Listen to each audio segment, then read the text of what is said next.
Jolan Tru, Captains and Admirals. My name is Jerry, and I am hailing you from the Antares shipyard with a very special episode of the Captain's Table.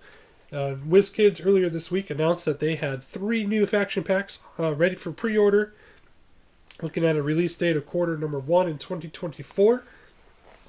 So I thought it'd be important to make a video to kind of talk about this new faction pack that's coming and what we might see with it.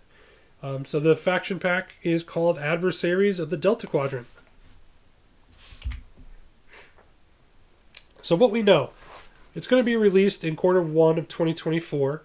Of course, that could always get pushed back, but call me forever the optimist. But I believe that it will get released in quarter 1 of 2024. The pack is coming with 52 cards.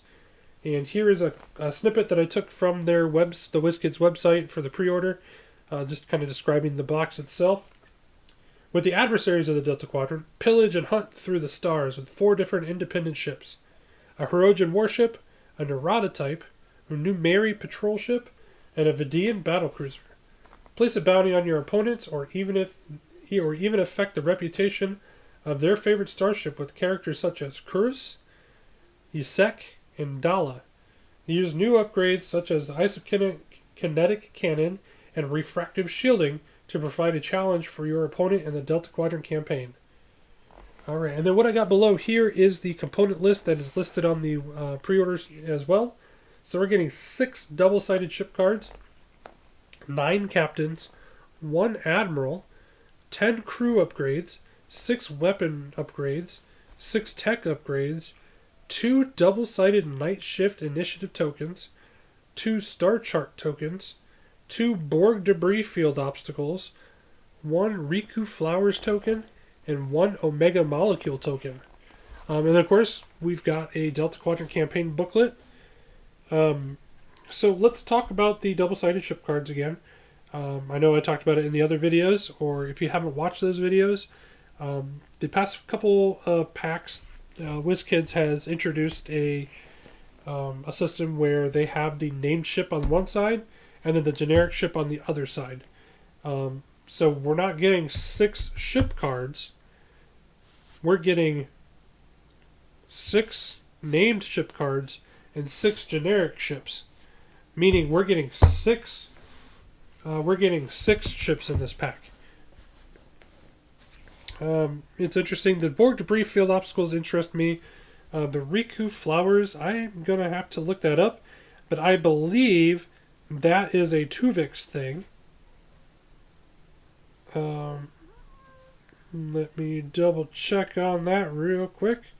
I'm pretty sure that is the flower that initiated the melding between Neelix and Tuvok. Yes.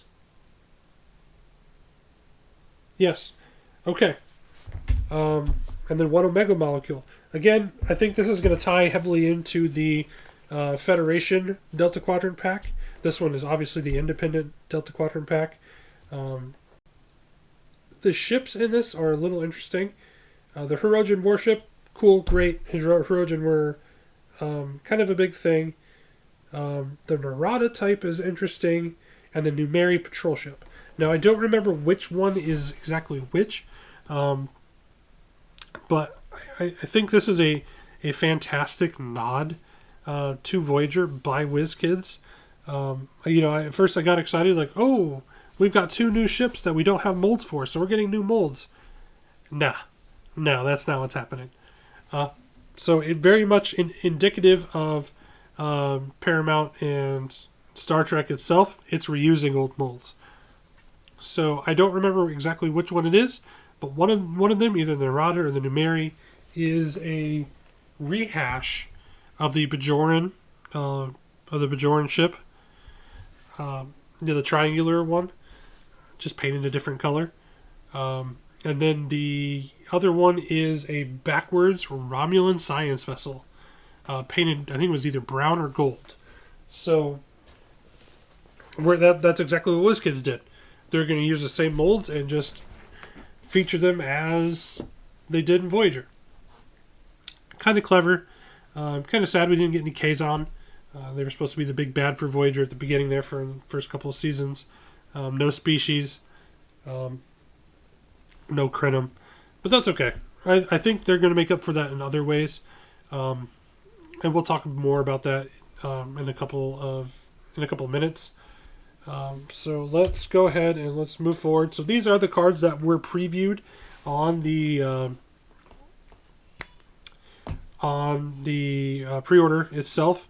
Okay, there we go. So the Numeri Patrol ship is the repurposed Bajoran ship. So that means the other one, the Narada type, is the backwards Romulan science vessel. So we got the Antari Shadow, Numeri Patrol ship, 4153, Tech weapon crew, 24 points. When attacking, roll attack dice step. If the defending ship has a hull value less than ship, roll +1 attack dice. Cool, we can work with that. Now, here we go. This is some good stuff. We've got Gaul, who is a Vodwar captain. It's interesting that they called him out Vodwar captain, because I don't think they've done that with others, such as Carr. I think he's just known as captain. He's not known as a Hirogen captain, because there are cards that call specifically for that race of captain. Andorian is another one, where you've got Thelic Shrayan and Andorian Imperial Guard, which calls that you have to have an Andorian captain. So I like to see the naming convention getting updated with kind of that thought process going into it. So it looks like he is a skill 8 captain, 1 elite talent at 4 points. That's well deserved. When attacking, modify, I'm going to say the attack dice step. If the defending ship performed a sensor echo action or an additional maneuver this game round, add 1 crit to your result. Okay, that could be useful, especially with the new Romulans going around. And then we got something of piracy. And there's a lot of text there. I can't really make out a lot of it. You may start the game either within range of something, within range of at least 2 non-planet obstacles. Yeah, this is kind of hard to read, but it looks like we're going to get a new start zone, maybe, for this card. Combat phase, you may perform a sensor echo action as a free action, even if the ship is not cloaked. Okay, so it looks like we've got multiple things going on. Looks like we're going to get some gold press latinum on this as well. So I see GPLT in there.